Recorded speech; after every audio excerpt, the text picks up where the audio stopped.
Chicken gravy curry. ఒక కడాయిలో oil వేసి కరివేపాకు వేయాలి. తర్వాత ఆనియన్స్ వేయాలి. ఆనియన్స్ బాగా మగ్గనివ్వాలి.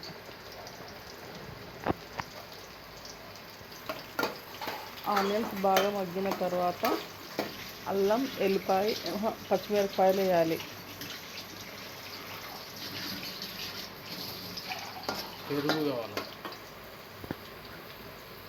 తర్వాత అల్లం, ఎల్లిపాయ పేస్ట్, కొత్తిమీర మిక్స్ చేసిన పేస్ట్ వేయాలి. అది పచ్చివాసన పోయే వరకు కలపాలి.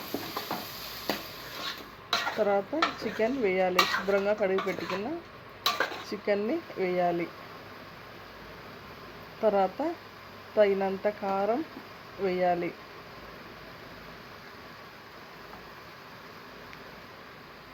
తర్వాత తగినంత సాల్ట్ వేయాలి.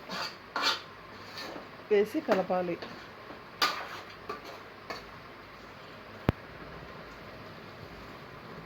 కొద్దిసేపు మగ్గనివ్వాలి. తర్వాత ధనియాల పొడి వేయాలి. తర్వాత టమోటా ముక్కలను వేసి కలిపి మరి కొద్దిసేపు మగ్గనివ్వాలి.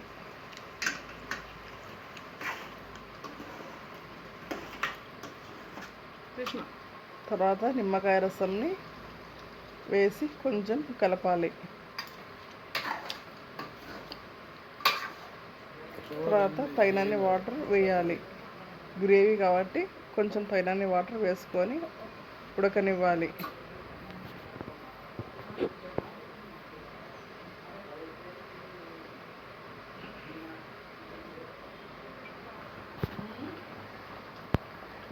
బాగా ఉడకనివ్వాలి.